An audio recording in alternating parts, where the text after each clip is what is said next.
To online classes. Last class में हम लोगों ने प्रकाश की चाल, आपतित किरण और अपवर्तित किरण और अपवर्तन कोण के बारे में अध्ययन किया था।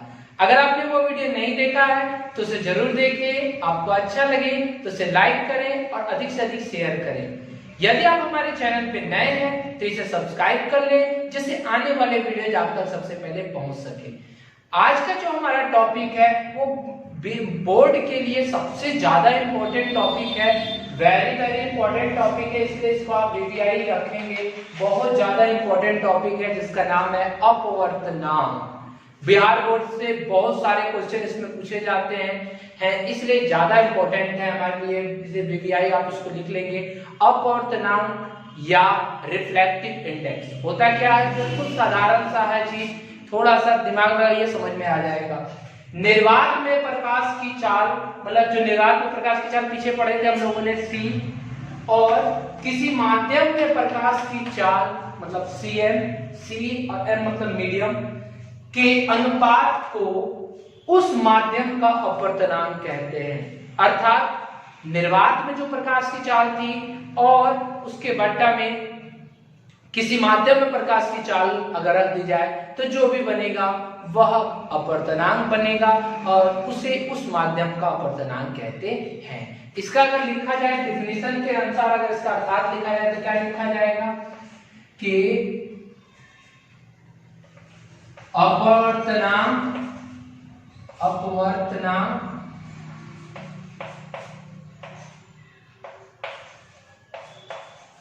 म्यू, इसे म्यू द्वारा सूचित किया जाता है। लिख लीजिएगा, इसे म्यू द्वारा सूचित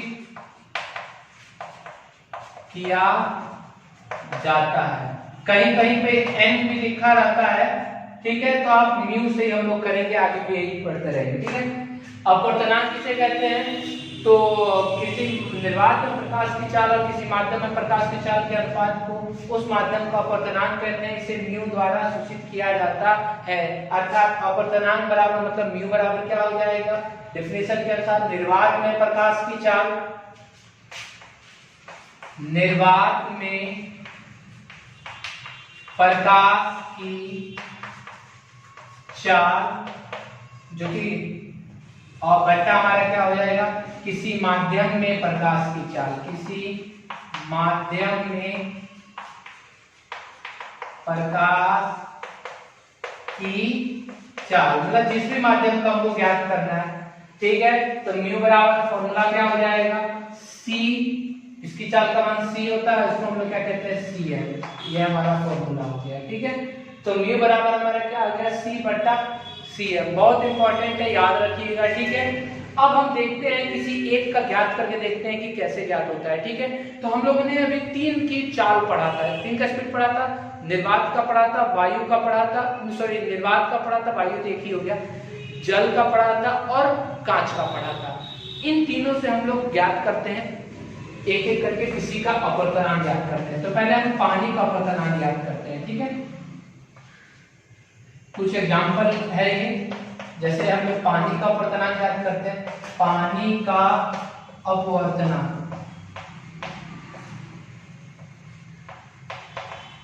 चलिए पानी का अपवर्तनांक म्यू बराबर क्या हो जाएगा भाई? तो निर्वात में प्रकाश की चाल, निर्वात में प्रकाश की चाल,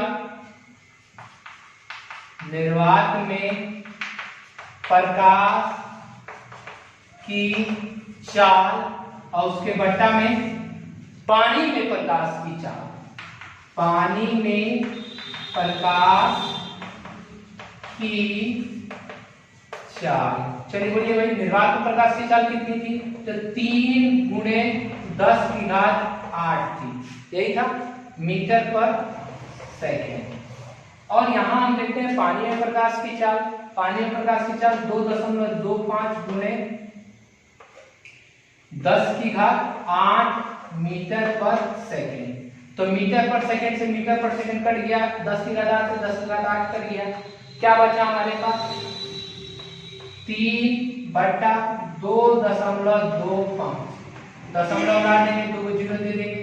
जब हम इसको इससे भाग देंगे या काटापेटी करेंगे, करके आप देख लीजिएगा।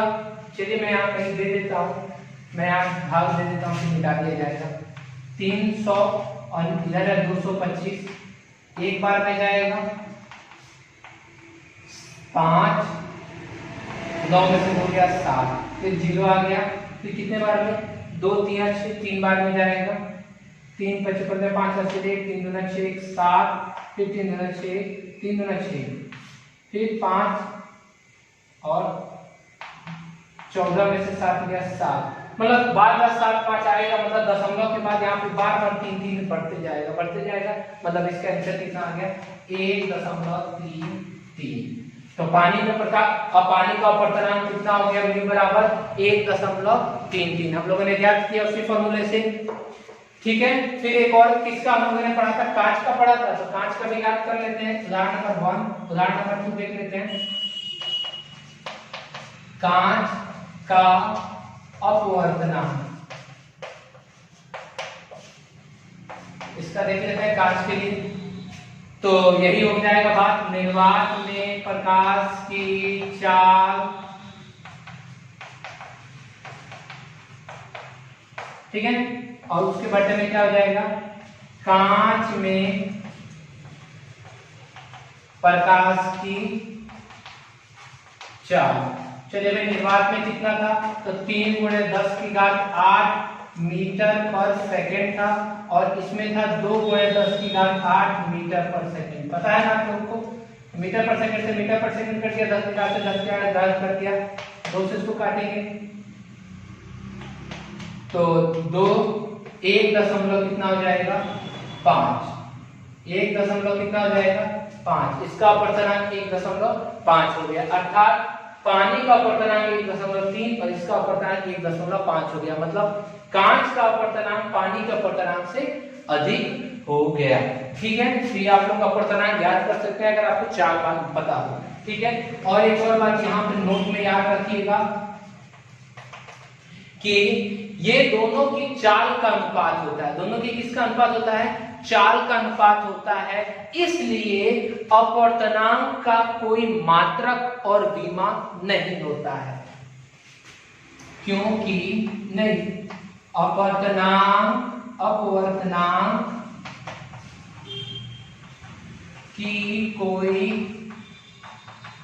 मात्रक और विमा नहीं होती है। क्यों नहीं होती है भाई, क्योंकि यह दो को चाल का अनुपात होता है। देख रहे हैं यहाँ पे दोनों का चाल का ms कट जा रहा है, m पर s कट जा रहा है, मीटर प्रति सेकंड कट जा रहा है, जिसके कारण इसका कोई विमा और मात्रक नहीं होता है।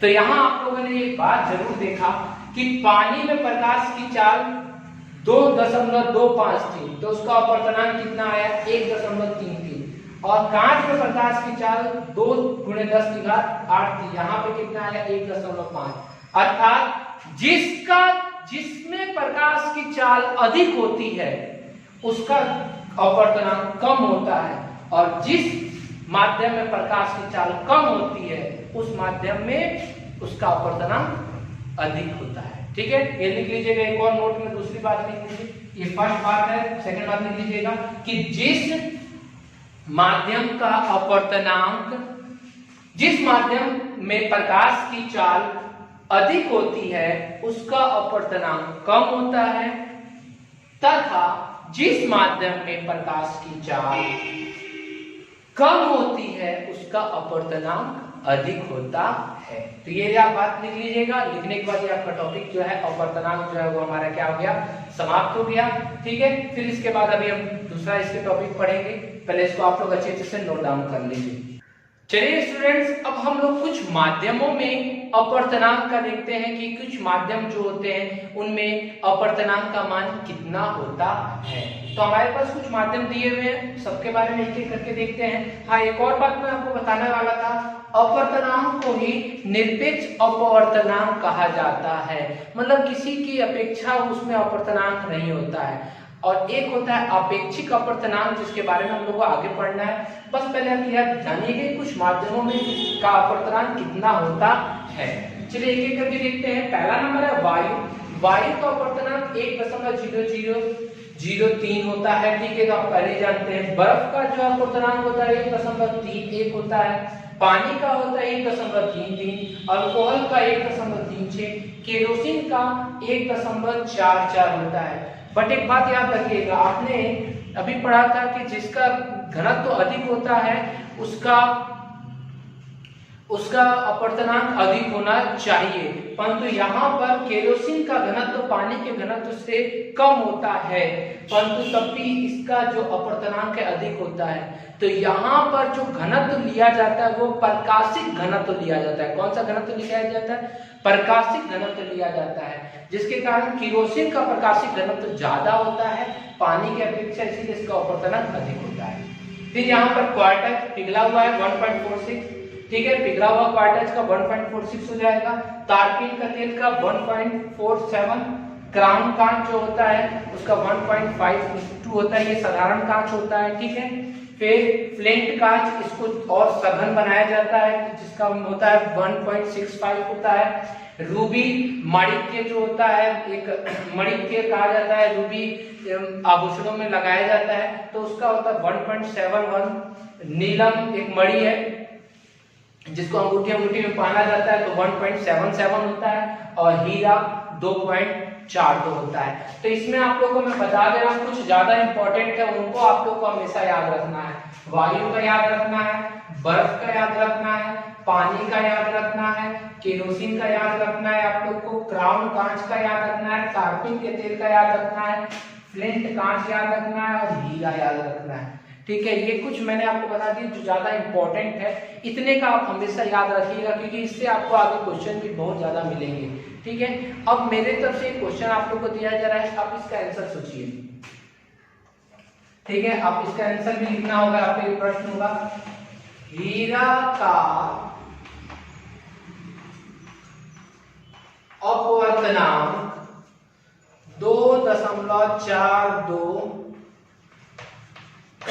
होता है, ठीक है। हीरा का अपवर्तनांक 2.42 होता है। इस कथन का क्या तात्पर्य है? इस कथन का क्या तात्पर्य है? मतलब आप लोग इस कथन का तात्पर्य बताना है। हीरा का अपवर्तनांक 2.42 होता है, ये आपके बोर्ड एग्जाम में भी क्वेश्चन आया है। तो अगर इसका अगर हम लोग का आंसर लिखना है तो क्या लिखेंगे? हीरा का अपवर्तनांक 2.42 होता है। इस कथन का अभिप्राय यह है कि हीरा में प्रकाश की चाल क्या होगी? बहुत कम होगी, क्योंकि हीरा का जो घनत्व होगा, प्रकाशिक घनत्व बहुत ही अधिक होगा। क्यों अधिक होगा? क्योंकि इसका अपवर्तनांक बहुत अधिक होता है, इसीलिए इसका प्रकाशिक घनत्व अधिक होगा, और प्रकाशिक घनत्व अधिक होने के कारण इसमें प्रकाश की चाल क्या हो जाएगी? कम हो जाएगी, ठीक है। फिर एक बार मैं बोल देता हूँ, ध्यान से आप लोग देख लीजिए। हीरा का अपवर्तनांक 2.42 होता है। इस कथन का अभिप्राय यह है कि हीरा का प्रकाशिक घनत्व बहुत अधिक होगा और हीरा में प्रकाश की चाल क्या हो जाएगी? बहुत कम हो जाएगी, ठीक है। तो यहाँ पर आप लोग का इसका 2-3 लाइन आप लिख लीजिएगा, यही इसका आंसर होगा, ठीक है। तो इस प्रकार से हम लोगों ने यहाँ देखा कुछ माध्यमों में अपवर्तनांक और इसके कुछ उदाहरण देखे। तो यहाँ पे हम लोग का ये टॉपिक तो यहाँ समाप्त होता है। चलिए अब हमारा नेक्स्ट टॉपिक है विरल एवं सघन माध्यम, रेयर एंड डेंसर मीडियम। ये दोनों क्या होता है? तो अभी हम लोगों ने अपवर्तनांक पढ़ा, उसमें हम लोगों ने जाना कि किसी माध्यम का अपवर्तनांक अधिक होता है, किसी माध्यम का अपवर्तनांक कम होता है, अर्थात कि सभी का अपवर्तनांक एक समान नहीं होता है। तो जिन माध्यम का अपवर्तनांक कम होता है, अर्थात जिनमें प्रकाश की चाल अधिक होती है, उसे विरल माध्यम कहते हैं। क्लियर? जिन माध्यम में प्रकाश की चाल अधिक होती है या अपवर्तनांक कम होता है, उसे विरल माध्यम कहते हैं। और सघन माध्यम क्या हो जाएगा? तो इसका उल्टा, जिन माध्यम में प्रकाश की चाल कम होती है और घनत्व अधिक होता है या अपवर्तनांक अधिक होता है, उन्हें सघन माध्यम कहते हैं, ठीक है। तो आप इसका डेफिनेशन पूरा बना के लिख लीजिएगा। पहले विरल माध्यम हेडिंग डालिएगा, ठीक है, और फिर आप क्या डालिएगा, सघन माध्यम हेडिंग डालिएगा। मैं एक बार फिर से बोल देता हूं, जिन माध्यम में प्रकाश की चाल अधिक होती है उन माध्यमों को विरल माध्यम कहते हैं। इनका अपवर्तनांक क्या होता है, कम होता है। और सघन माध्यम, जिन माध्यम में प्रकाश की चाल कम होती है उन्हें सघन माध्यम कहते हैं। इनमें इनका अपवर्तनांक अधिक होता है। दोनों लिख लेंगे। अब मैं आपके सामने कुछ उदाहरण देता हूं। अब मुझे आप बताइए कि इन दोनों में कौन सघन है। कुछ एग्जाम्पल पहले वो लिख लीजिएगा, उदाहरण आप लिखिएगा, परिभाषा लिख लीजिए अभी, फिर उसके बाद उदाहरण। पानी और वायु में कौन सघन है। चलिए आप बताइए, पानी और वायु में कौन सघन है। तो जनरल सी बात है, कौन सघन होगा, पानी सघन होगा, क्योंकि पानी में प्रकाश की चाल कम होती है, अपवर्तनांक अधिक होता है। और वायु में प्रकाश की चाल अधिक होती है, अपवर्तनांक कम होता है। इसलिए ये हो गया हमारा विरल और ये हमारा क्या हो गया, सघन। क्लियर है। अब दूसरा एक और उदाहरण देता हूं मैं आपको, पानी और कांच में आप बताइए कौन सघन है, कौन विरल है। ठीक है, तो पानी में प्रकाश की चाल कितनी थी, 2.25 गुणे 10⁸ मीटर प्रति सेकंड, और कांच में कितना था, 2 गुणे 10⁸ मीटर प्रति सेकंड। मतलब इसमें प्रकाश की चाल ज्यादा थी और इसमें प्रकाश की चाल कम थी। तो जिसमें प्रकाश की चाल ज्यादा होगी वो क्या होगा, विरल होगा, और ये क्या होगा, सघन होगा। तो याद रखिएगा, सघन और विरल हमेशा सघन विरल नहीं रहता। सघन और विरल दो की तुलना करने पे हमें पता चलता है। जैसे पानी और हमने वायु की तुलना की तो पानी सघन, वायु विरल। पानी और कांच की तुलना की तो पानी विरल और कांच सघन हो गया। अगर हम हीरा और कांच की तुलना करें तो आप बताएंगे क्या, कौन सघन होगा, तो हीरा सघन होगा, क्योंकि हीरा में प्रकाश की चाल बहुत कम होती है, 2.24 उसका अपवर्तनांक होता है, इसलिए हीरा क्या होगा, सघन होगा, और कांच क्या होगा, विरल होगा। मतलब कि यहाँ जो सघन और विरल माध्यम होता है वह 2 की अपेक्षा करके, मतलब 2 का हम तुलना करके प्राप्त करते हैं। ठीक है, तो आप बिल्कुल अच्छी तरीके से इसको समझ गए होंगे कि सघन माध्यम क्या है। तो जिन माध्यम में प्रकाश की चाल कम होती है, अपवर्तनांक अधिक होता है, उन्हें सघन माध्यम कहते हैं। अब विरल माध्यम, जिन माध्यम में प्रकाश की चाल अधिक होती है और अपवर्तनांक कम होता है, उन्हें विरल माध्यम कहते हैं। ठीक है, अब उदाहरण भी आप दे दीजिएगा। क्लियर है, कोई दिक्कत तो नहीं है, यहाँ तक उतार लीजिए, फिर हम लोग नेक्स्ट पढ़ते हैं। चलिए, अब हम लोगों ने जो जाना विरल और सघन माध्यम क्या है, तो उसके बाद से हमारा अब 2 इंपॉर्टेंट क्वेश्चन, बहुत ज्यादा इंपॉर्टेंट है, जिसे हमारे ऑब्जेक्टिव में क्वेश्चन पूछे जाते हैं। वो दोनों क्वेश्चन क्या है, इसके बारे में देखते हैं। ठीक है, पहला क्वेश्चन है, क्या होता है जब प्रकाश की किरण सघन माध्यम से विरल माध्यम में प्रवेश करती है। मतलब जब वह सघन से विरल में प्रवेश करती है। ठीक है, और दूसरा नंबर है, क्या होता है जब प्रकाश की किरण विरल माध्यम से सघन माध्यम में प्रवेश करती है। मतलब यहाँ पे हमें विरल माध्यम से सघन माध्यम लिखना है। ऊपर में सघन से विरल और नीचे वाले में विरल से सघन। अच्छा, आपने जाना था विरल माध्यम में प्रकाश की चाल अधिक होती है क्योंकि उसका घनत्व कम होता है, और सघन माध्यम में प्रकाश की चाल कम होती है क्योंकि इसका घनत्व अधिक होता है। तो यहाँ पे हम बिल्कुल ध्यान से पढ़ेंगे, इसको देखेंगे, क्योंकि आगे का जो हम फिगर बनाएंगे ये इससे डिपेंड करता है। ठीक है, तो चलिए हम एक यहाँ पर परावर्तक अपवर्तक सतह ले लेते हैं। ठीक है, और हमारे पास यहाँ पर जो है सघन माध्यम से विरल माध्यम में दे रहा है। मतलब ऊपर हमारे पास कौन सा माध्यम रहेगा, तो सघन माध्यम रहेगा, और नीचे हमारे पास कौन सा रहेगा, विरल माध्यम।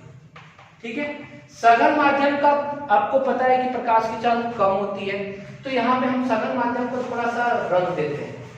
रंग सकते हैं आप, हल्का हल्का रंग दीजिएगा, जिससे आपको पता चल जाएगा सघन माध्यम। ठीक है, अब नहीं भी रखिएगा चलेगा, कोई दिक्कत नहीं है। अब हम यहाँ पर सघन माध्यम, प्रकाश की किरण को सघन माध्यम से प्रवेश कराते हैं, परंतु एक शर्त ये होनी चाहिए कि प्रकाश की किरण आप जो ये सतह है उस पर तिरछी प्रवेश करें। कैसा प्रवेश करें? तिरछी। तो हम प्रवेश कराते हैं तिरछा। आया? ये कौन सा माध्यम था? अभी हमारा सघन माध्यम था। ये आपतित प्रकाश हो गया। आपतित प्रकाश की किरण जब इस पे पड़ी तो यहाँ पे हमारा क्या है? अभिलंब है। डायरेक्ट दे दी हमने अभिलंब को, ठीक है। जब अभिलंब पे पड़ी तो जाना कहाँ चाहिए इसको? आप बताइए कहाँ जाना चाहिए?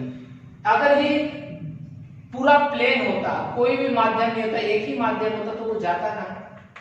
बिल्कुल सीधा ऐसे किरण जाती, देख रहे हैं आप, ऐसे ही ना होता।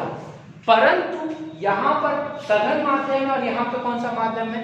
विरल माध्यम। मतलब सघन माध्यम में प्रकाश की चाल कम थी और इसमें आकर प्रकाश की चाल क्या हो जा रही है? बढ़ जा रही है। जब सघन माध्यम से विरल माध्यम में प्रकाश की किरण आती है तो यहाँ प्रकाश की चाल बढ़ गई। जब चाल बढ़ेगी तो उसके बीच का जो कोण होता है वो भी क्या हो जाता है? बढ़ जाता है। अर्थात उसको गुजरना चाहिए यहां से, परंतु वो थोड़ा सा दूर गुजरती है, वो थोड़ा दूर होकर गुजरता है। गुजरना चाहिए यहां से, ये अविलंब है, अविलंब से थोड़ा सा क्या हो जाते हैं? दूर हो जाते हैं। दूर होने का कारण क्या है? क्योंकि इसमें प्रकाश की चाल कम थी और इसमें प्रकाश की चाल क्या हो गई? ज्यादा हो गई, जिसके कारण वह अविलंब से क्या हो गए? दूर मुड़ गए। अविलंब, ये अविलंब है, अविलंब, ठीक है। ये अविलंब से क्या हो जाते हैं? दूर मुड़ जाते हैं। फिर अगर यही बात अगर हम नीचे वाले में देखें, नीचे वाले में सघन माध्यम नीचे है, ठीक है, और एक तिरछी किरण प्रकाश से जब इसमें प्रवेश कराया तो आपने देखा कि यहाँ पे जब आपतित हुआ तो आपतित होने के बाद से ये हमारा डाइजेस्ट करके ये रहा पार्ट, ठीक है। आपतित होने के बाद से जाएगा कहाँ? तो ये सीधे जाना चाहिए, जाना चाहिए सीधे। पर यहाँ पर एक अलग माध्यम है, यहाँ पे एक अलग माध्यम है। यहाँ वाला माध्यम है कौन सा? विरल माध्यम है, और यहाँ वाला माध्यम क्या है? सघन माध्यम है। जब दो अलग अलग माध्यम है तो प्रकाश की किरण तो मुड़ना ही है। मुड़ेगा तो कैसे मुड़ेगा? तो ये जाना चाहिए ऐसे। यहाँ वाले में विरल माध्यम में प्रकाश की चाल अधिक थी, परंतु सघन माध्यम में प्रकाश की चाल क्या हो गई? कम हो गई। जब प्रकाश की चाल कम हो गई तो कहाँ? अविलंब ये रहा, इसके बिल्कुल नजदीक से मुड़ती है। इसमें क्या हो रहा था? उसकी उस साइड जा रही थी, परंतु इसमें क्या हो रहा है? इसकी इस साइड हो गई। यहाँ वाले में उस साइड गई, परंतु इसमें क्या हुआ? करीब। मतलब यहाँ पे क्या हुआ? अविलंब से दूर, और यहाँ पर क्या हुआ? अविलंब के निकट, ठीक है। ये कौन सी किरण? आपतित किरण है। ये कौन सी किरण? अपवर्तित किरण, ठीक है। तो हम लोग हिंदी पहले लिख लेते हैं। ये कौन सी किरण है? तो आपतित किरण बिल्कुल साफ साफ लिखिएगा, मेरे पास छोटा फिगर बना। आपतित किरण, ये कौन सा कोण है? आपतन कोण। ये कौन सा कोण है जो बड़ा बन रहा है? अपवर्तन कोण। और ये मैंने आपको समझाने के लिए डंडा खींचा है कि जाना चाहिए ऐसे, और तो ऐसे ये डायरेक्ट करके जाएगा ही नहीं, क्योंकि नीचे कौन सा माध्यम है? विरल माध्यम है। मतलब माध्यम चेंज हो रहा है, तो माध्यम चेंज होगा तो यहाँ से वो मुड़ जाएगा, यहीं से मुड़िएगा, यहीं से वो मुड़ गया, ठीक है। फिर यहाँ वाले में मैंने वैसे बताया कि यहाँ से जाना चाहिए ऐसे।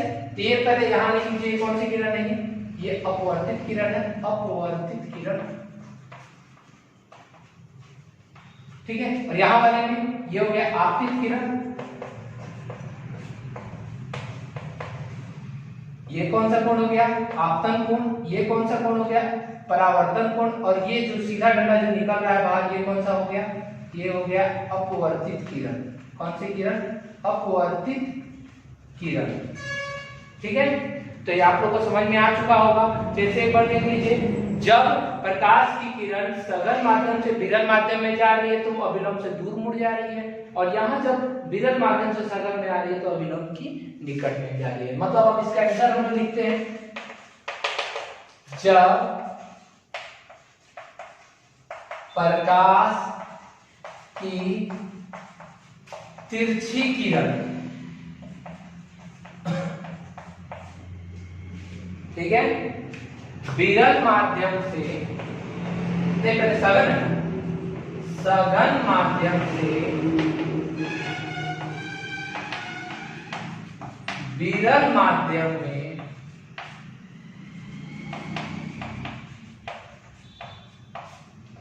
विरल माध्यम में पर यहाँ तिरछी नहीं लिखना चाहते तो यहाँ लिखिएगा प्रकाश की किरण सकल माध्यम में तिरछी प्रवेश करती है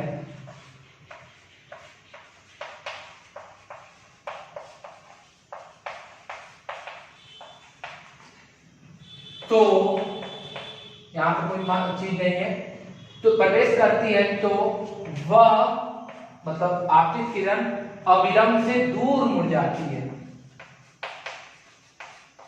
अविलंब कौन है अविलंब? यह अविलंब इससे दूर जा रही है, अविलंब से दूर मुड़ जाती है। ठीक है, क्या होता है जब लिख दिए अविलंब से दूर मुड़ जाती है। यहां वाले में क्या लिखेंगे? जब प्रकाश की किरण विरल माध्यम से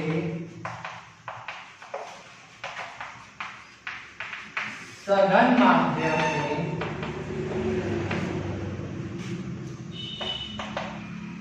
तिरछी प्रवेश करती है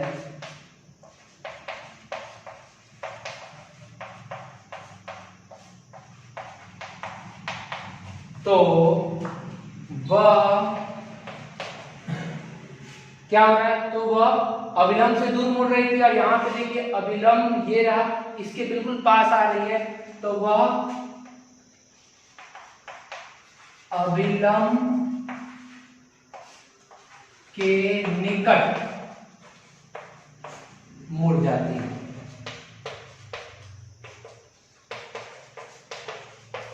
ठीक है, तो यहाँ पे हम लोगों ने ये टॉपिक यहाँ पे समाप्त किया। क्या होता है जब दोनों हमारा क्या हो गया, दोनों समझ में आ गया और ये दोनों बहुत ज्यादा इंपॉर्टेंट है, इसलिए दोनों को आप लोग याद रखेंगे कि कब अविलंब से दूर जाती है और कब अविलंब के निकट मुड़ती है। ये दोनों टॉपिक बहुत ज्यादा इंपॉर्टेंट है, इसको आप लोग कर लीजिएगा, नोट्स बना लीजिए। आज इतना ही काफी है। कल के वीडियो में हम लोग कांच से प्रकाश के अपवर्तन का हम लोग फिगर देखेंगे, कैसे कांच से प्रकाश का अपवर्तन होता है, कांच की जो सिल्ली है उससे। ठीक है, आज पहले इसको कर लीजिए, इसको नोट डाउन कर लीजिए और एक बार और अच्छी तरह से इसको देख लीजिएगा। ठीक है, और समझ लीजिएगा इसमें क्या है, बहुत आज जो क्वेश्चन है, बहुत सारा इंपॉर्टेंट क्वेश्चन इसमें मैंने आपको कराया है। ठीक है, और कल हम लोग फिर नेक्स्ट वीडियो में मिलेंगे। ठीक है, आज के लिए इतना ही, धन्यवाद।